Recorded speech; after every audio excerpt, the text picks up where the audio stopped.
So today the talk is, it's not personal. It's not personal.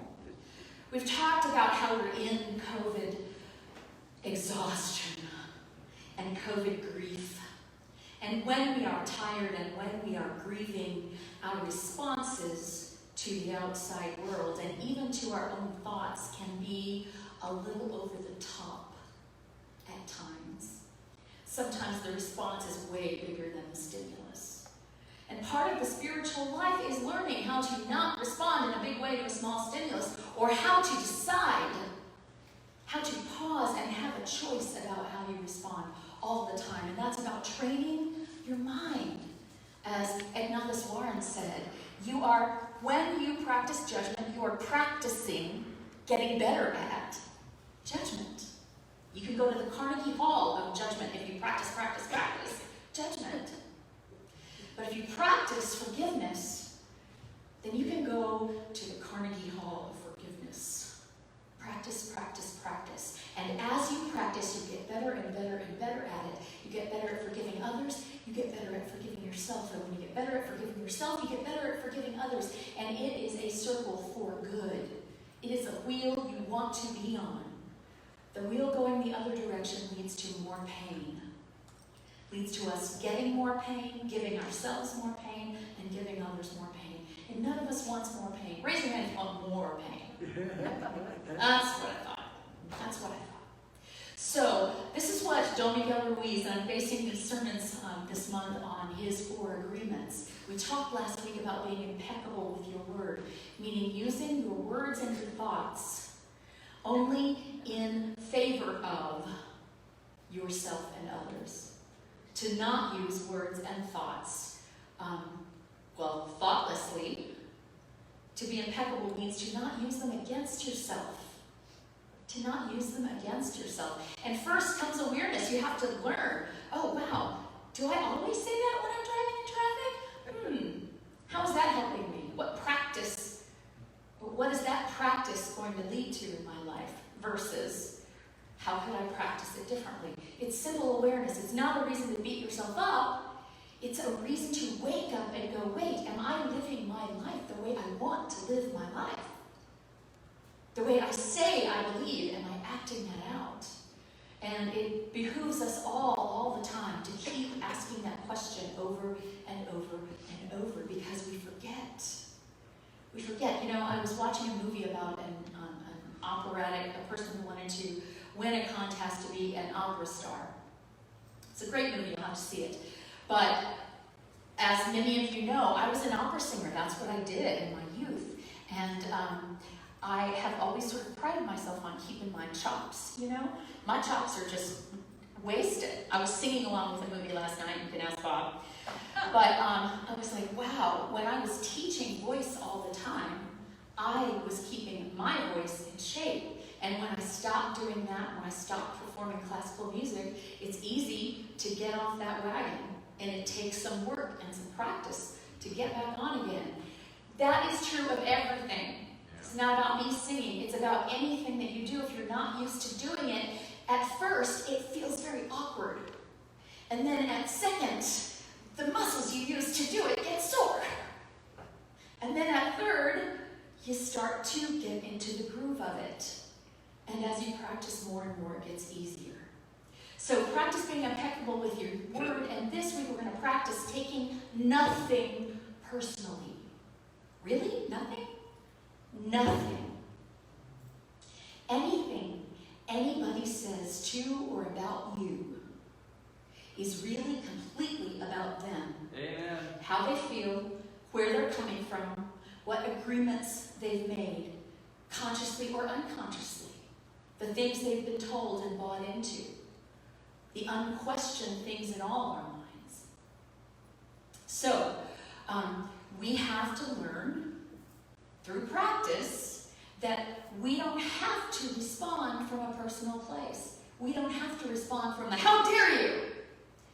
We don't have to respond from a, this is my defense. Let me read you this whole dissertation about my defense and why you're wrong. We don't have to do that. And Eleanor Roosevelt has this wonderful quote that I just use all the time and remind myself of. No one can make you feel inferior without your consent.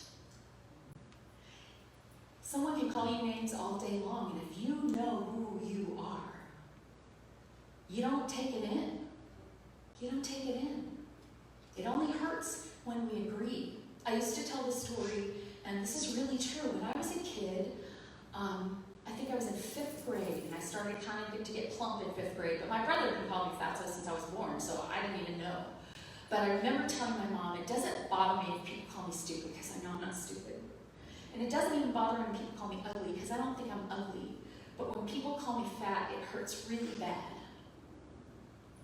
And that is what I had taken on. I agreed with that. I had taken others' words about me and used them against myself. First of all, I had labeled that was a bad thing. I had taken it on, and then when people threw it at me, I went, you're right.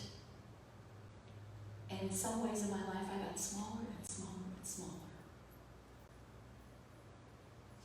And when we practice saying, it's about you, ma'am. I don't know what your problem is. I'm fine. I'm beautiful. I'm healthy. Then we are practicing loving ourselves. Don't take it personally. To me.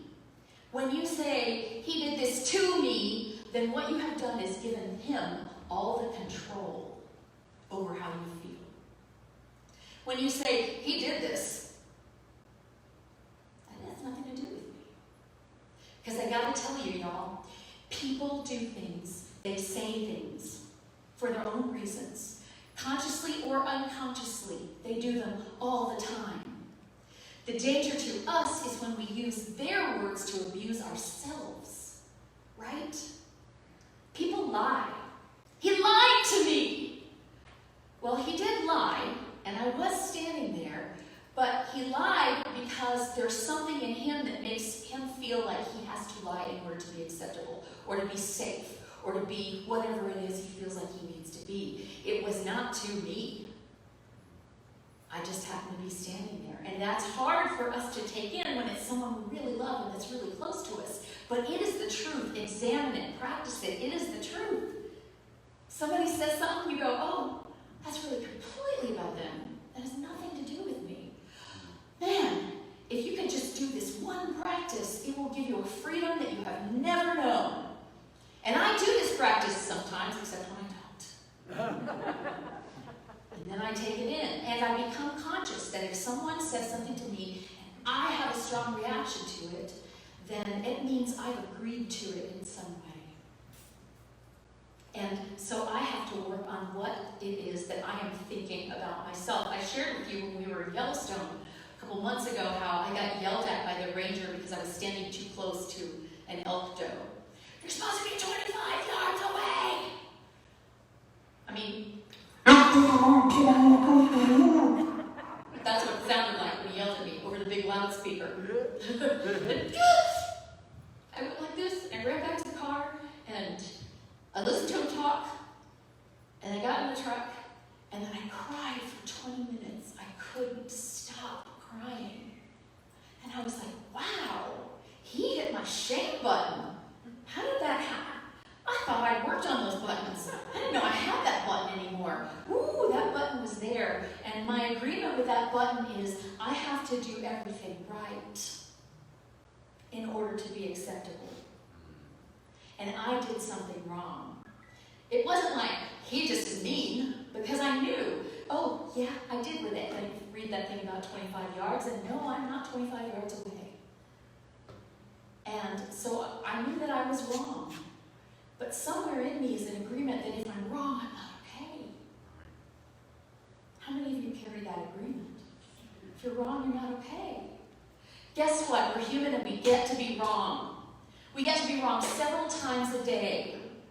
And it has become a spiritual practice of mine to say, to point it out before other people point it out to me, I was wrong about that. I was wrong. I don't necessarily say I'm sorry, I don't always have something to apologize for, but I get to say, I was wrong. I was wrong. And as I practice saying I was wrong without giving myself a shame attack, I am practicing getting better at believing that I can be wrong and still be all right. And still be all right. So we have to not only know that what people say is not about us, but what people do is not about us. So they're doing what they're doing, and maybe I'm in relationship with them. They're not doing it to me. It may seem like it, but they're doing it because that's who they are. And if I am in too close a proximity and they're not going to get better, then the only thing I can do, that is my information to deal with. I have to move out of the situation. I've shared with you before that my first marriage was an abusive one. And I had to realize that he was doing what he did out of his own pain. And that my part in this was that I showed up for it. I volunteered for it. And so I had to learn to not volunteer. I had to go, I'm getting away from this. I'm moving away. I don't want this. I don't need it. I don't deserve it. It took me a little while. But the point is, he kept saying words that were nice and then doing actions that weren't. And I wanted to believe his words instead of believing what he did. So, once again, my part, I was fooling myself. I was hearing what I wanted to hear, so I was staying in a place that wasn't safe. And when I figured that out, I don't have to be here anymore. I don't have to be here anymore. It's not always that easy to extricate oneself. I understand that, but this is just an example. I'm just using examples from my life because I don't want to expose y'all. Because the examples in my life are the ones I know the best. So this is what Don Miguel Ruiz says, and this is a really, really hard thing. When we are abused, we experience that trauma. You know, I'm not saying you didn't get abused, that you weren't verbally or emotionally or mentally abused.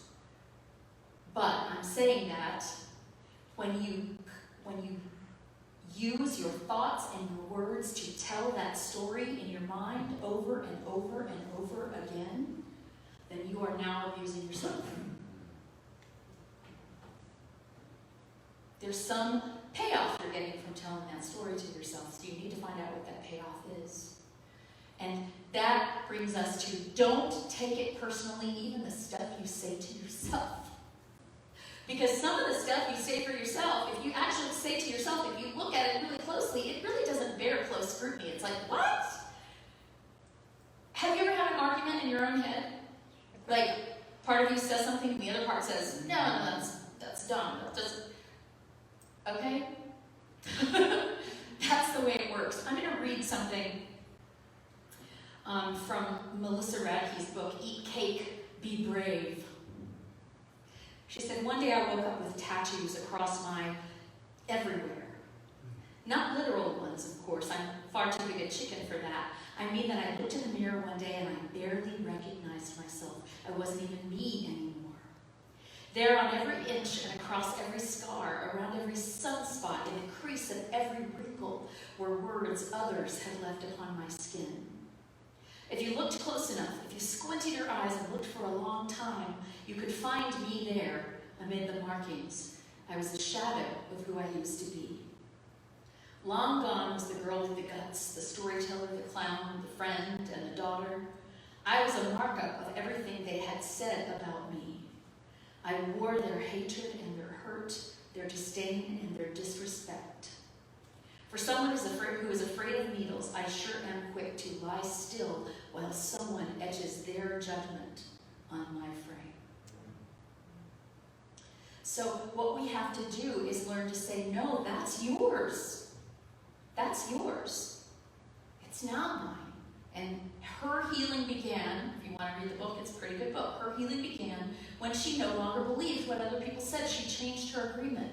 She said, no, I'm going to go on the assumption that I am good, that I mean well, that I can do well, and that I can remind myself to practice good every day and to love myself because of that and to not take in what other people say. The other thing is their language barrier. You was like, I know he meant that personally, But you don't understand. He meant that personally. Well, first of all, we don't even know what other people mean by the language they use.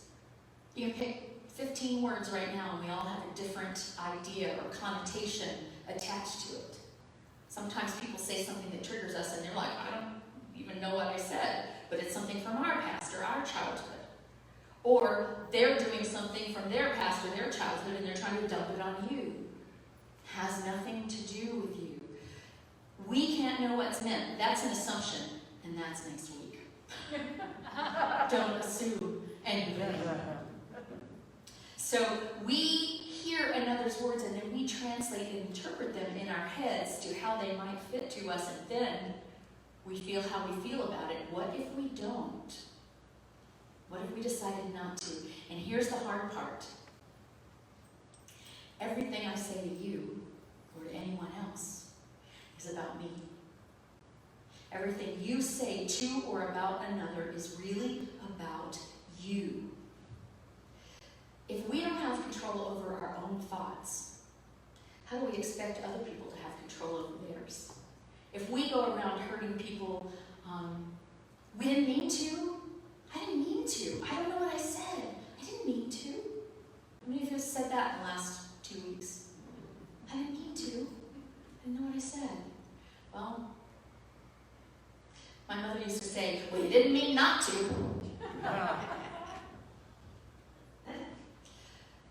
And so there's something to be said for that. It was not a very nice thing to say to a child, but, you know, if I had been paying attention and doing what was really what I wanted to do, then I wouldn't perhaps have made the mistake of doing what neither of us really wanted me to do. So they are, the people talking to you are in their own hell based on their own agreements that they've made, many of them unconscious, from culture, from parents, from teachers, from social media. And we're the same. So if we know how hard it is for us to be impeccable with our word, how can we blame another for not being impeccable with theirs? Put the attention back here. Pay attention to you. We learn to trust ourselves in this way. By not taking it personally and by turning it back on me. What in me reacted that way? Why do I feel this way? Is this situation truly not for me? Then I need to get myself out of it. Is this situation fine for me as long as I don't start translating it into something different in my head?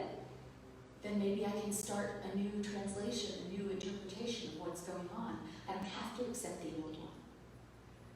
But then when I start thinking that clearly, not taking it personally, then I get to determine on a day-to-day basis what serves me and what doesn't. If it doesn't serve me, I don't have to fight it. I don't have to defend against it. I don't have to throw their mud back on them. I can go, I'm sorry, that's your mud. And step to the side. So go somewhere else. It's a great story about Martin Luther King Jr. that he was at a rally or a park somewhere, and a man came up, a well-dressed white man came up to him and said, excuse me, are you Dr. Martin Luther King? Well, I'm sure he didn't say that. He said, are you Mr. whatever? Are you Martin Luther King? And he said, yes, I am. And the man spit in his face. And Martin Luther King pulled a handkerchief out of his pocket, wiped the spit off his face, handed it back to the man and said, I believe this belongs to you. I don't know if that story is apocryphal or if it really happened, but it's an awesome story, right? Yes. I believe this belongs to you. Your spit in my face has nothing to do with me. Who I am, what I believe in, what I'm here on earth for, what my purpose is, nothing. That is all about you. It's your hatred. That's your insecurity. That's your belief in something that's not true, but that you've decided to agree with somewhere along the way. And maybe it was your parents that did it to you, and you just haven't had the strength to question it. I don't have to blame you. I can just say, it's not mine. It's yours. You keep it. If it's working for you, go with it. If it's not, you might want to think about it, but it's not mine. And then we pay attention to ourselves. We inventory our own agreements and decide what we want to keep and what we don't. What have we been accepting as true that's not true? And then how can we change it? We have boundaries. We walk away and we say, no, thank you. Wow. What if you didn't have to defend yourself every time somebody accused you? What if you were able to say, just even in your mind, no, thank you. That's not me. What if we just smiled and walked away? Wow. That can change your whole day. And enough changed days bring a changed life. And the good thing is, we are responsible only for ourselves. So we don't have to be responsible for anybody else. I don't have to clean up his language. I don't have to make her be nicer. All I have responsibility for is me. And as it's been said before, if you are not, there's no point in teaching if your walk is not your teaching. Amen. Right? So be who you are. That gives others strength to be who they are. I learned to have boundaries in my life because someone had boundaries with me that were very clear and very loving. And I was like, oh, like you can say no to people and that's okay. Not because you're mad at them, not because you're putting them out of your life forever, but just because, no, I'll do something else today. See you next Thursday. She doesn't love me. But she does love me. I know she loves me so. She loved me. She said no. She loved me. She said no. You can love people and say no. That was completely life-changing for me because I ran around my whole life trying to find out what it was that you wanted so I could do it for you so I could be loved. And I really believed that doing the thing was what made me worthy of love. And learning that I don't have to do what you want me to do in order to be lovable changed my life. It can change your life. Don't take anything personally, and don't take my word